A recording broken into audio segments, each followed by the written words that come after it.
Hi everyone, it's Margaret here with 60 and Me. Thank you so much for being here today. Hope you're well. The topic I want to talk to you today about is friendship. And it's a topic that I know is on the minds of so many people. I think that we have, over the last year with this pandemic, trained ourselves to just be a little bit more solitary. We've been in lockdown, a lot of people, and so that meant we couldn't leave our homes, and our friendships have been sustained on our technology means Zoom, FaceTime. We've got maybe tried really hard to connect with our friends those ways, but it's not the same, and we know it's not the same. So I want to talk to you today about this journey of life and how we are in fact walking each other home. And I like to ask you, who's by your side? Who are the friends and the people that you care about and who care about you, who are walking alongside you? Now, Kay Arthur is one of our bloggers, and she wrote this article about 10 ways to embrace friendship after 60. And I think she was very insightful in knowing that there's multiple ways, that it's not just a matter of going places and doing things. There's many different ways you can approach this idea of friendship. And in fact, I would say that the definition of friendship has changed. As we get older, certainly in my case, you don't really want tons more people in your life. You just want, a few close friends. Now, of course, I have this beautiful 60 and Me community that I love every single one of you. And we've got, 500,000 women who come to our website. But even someone like me that has all that connection, you still want one or two people by your side, physically by your side. So, as Kay says, we don't know what's going to be ahead. We don't know how things are going to unfold. There's probably going to be many bumps and opportunities ahead. But a lot of women in our community now have had the vaccine and are feeling a little bit more freedom in reaching out. I know my experience recently has been that when you go into a shop, people don't expect you to talk. They don't expect you to chat. In fact, when you try to have a conversation, it's like, what's going on? They just don't know. People just don't know how to talk anymore to each other. There's not that trust, and it's not personal. It's just the way that we've had to live our lives the last many months. So imagine the road ahead in this journey of life, and who's by your side? Who are the close friends that you can count on? Now, just close your eyes for a second and do that, because I think that it's important that we know who we can count on. I know there are maybe 4 or 5 people in this world that I can count on that really are, close friends.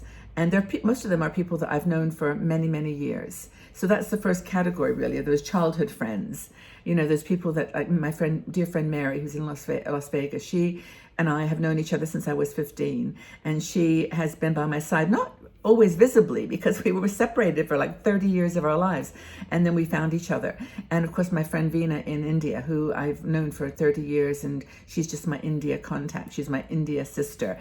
And then I've got others, I can mention, but it's just childhood friends, people that have known you for a very long time.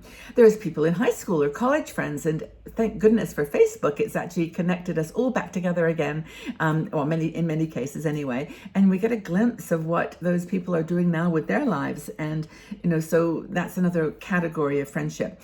Another category are people who are friends of your children. When the kids were young, if you had children, you connected with the parents and the aunts and uncles, and everybody was kind of centered by children. That was our focus. But now, they are moved on. The kids are, had children of their own, and we're now in a different world. So I think we're then left with people who are our age. People who understand the perspective of a person in their 50s and 60s and 70s, because it's different. And I think as much as we try to, I love young people, and I connect with young people. I learn from them, I grow from them, and I never would, categorize my only friends as people over 60 in any way. But they have a different lifestyle, a different language, a different tone to their goals, and a different dreams and goals, and they're bumping along and making the same mistakes that you made. And so it's like a combination of opening your heart to people of all ages, of course, but then to find those people who are, just understand us, that we have almost a different language. It's almost like a little secret language that we have, that when we say a word or a phrase or a memory or a construct, they get it, they understand. So how do we embrace friendships at this stage in our life? Well, the first thing that Kay talks about, and I totally agree, is to make time for friends. If, we've gotten into this groove of living alone, being by ourselves, being solitary, being quiet, but, it's that you've got to make time. You've got to carve out dates and times and think of things that you can do together. Now, I was just saying to someone else that if I was like the meetup group, I would actually start doing meetups for vaccinated people. I suppose that's probably quite what's politically incorrect, because there are so many people who don't want the vaccine, and I get it. I do understand, but there are some people who feel with the vaccine they can mix a bit more. They can have socially distanced get-togethers, lunches or dinners or book clubs or knitting groups, or it's just, the evidence is now clear that if you wear a mask and hang out with people who are also vaccinated, the risks are lower. The risks are never going to go away. This virus is going to be with us for 10 years. It's going to be around. We know this. We know this in our hearts. So a large proportion of our life is going to be in the shadow of this reality. So we need to make a priority, and not just the friends that our friends that we know and that we have a relationship with. We've got to make time for them, but we've also got to make time to look for new friends. And how do we do that? Well, by the way, one thing that Kay mentions, which I want to talk about, is if you have not been in touch with your friends, these close friends, for some time, give it a break. Just maybe there's been something that's happened. There's some incident in your life, something that's just made you feel like you are just not connected anymore. It's okay. Take a break. And if they're real friendships and deep friendships, you'll always come back to them. I know. As I said with Mary, I've known her now for 50 years. And, we had that period of time where we didn't talk for 30 years. And now we're like as close as we've ever been. And that's what friendship's all about anyway. So another thing you can do, of course, is using technology. And yes, it's not perfect. It's boring. It's hard on the eyes. It's just not, but do it. Just use what you've got. And I think that's the important thing, is just use the technology that you've got. Plan a trip. Maybe I've got a trip planned now for 22. Okay, it's a long way off, but I'm planning it and I'm going to do it. And for 60andMe, we're actually going to try to do a cruise in 2022, because we had to cancel the one for this year, and next year may not be so certain as well. So we're going to try to get together, but plan a trip. Avoid the topic of, things that are going to separate you. Just find something that you all want to do. We all want to do a cruise, or we all want to do a train journey, or we all want to whatever, and try to remember that we're not all going to be the same, and that as you've gotten older, you probably establish some beliefs and some structure that is not the same as your friends. Another thing to remember, I'm looking at these notes because Kate does a really good job in this article of covering everything. And one thing is to remember financial considerations, though. If you're planning a trip and you say, come on guys, we're going to go on a cruise, there may be some people in your group who don't have the money to do this.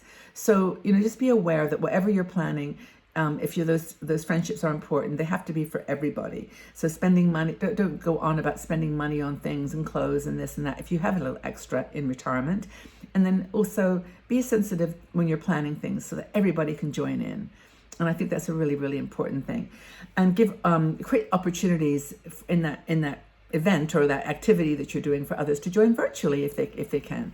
For example, if we go on a cruise, I'm going to do videos every single day, and everybody can enjoy them wherever we are in the world. And I always do that anyway, but that's kind of, that's, I think, a way of involving people that just cannot afford or don't like to travel like that way. And of course, make new friends. Now, we always say that with friendship, that the best way to make a new friend is to make friends with yourself first. To actually know what you love to do, and then just go and do it. Yes, we can't go everywhere right now. We can't travel. We can't go into bookstores and just sit there and have a cup of tea. But we can do what we can do. And when you've figured out what it is you like to do, then you can find those friends who are like-minded. We have a supporters group here on 60andMe called Patreon. And it's where you can join a subscription. It's $5 a month, and it's just for people who want to just have a different experience together. And we do something called the Friendship Lounge, Monday and Wednesdays. And these people are just finding each other. Oh, you're doing this, diamond painting. What's that? What kind of, art is that? And where are you doing some recycling, and you're doing upcycling clothes? And we talk about all kinds of things. But it's where you start to find people, and it's global. We've got people from all over the world that join us every Monday and Wednesday. And if you are interested, go to patreon.com/60andme and you'll find us there. It's on like at 10 o'clock Pacific, 1 o'clock Eastern, 6 o'clock in the UK, Monday and Wednesday. We do that for now. We're doing it really more as a lockdown thing, but it's called the Friendship Lounge because that's what's happening there. We're making friendships. So who shares your life journey? Who is by your side? Who are your friends? And how did you meet them? Tell us a bit about that whole situation. How long have you known them? Who are your true friends? And I guess I'd ask you a challenging question. What was the last time that you sent a message to that friend? Do it today. Work on it. Make friendships something that you work on. They're precious. They're important. And they're going to get us through this next phase of our lives. So I hope that you have a great day, everybody, wherever you are. Please tell us about the situations with your friendships right now, how you're building them, how you're developing them, sustaining them, and look forward to sharing all kinds of topics here on 60 and Me in our next video. But take very good care, everybody. Bye-bye for now.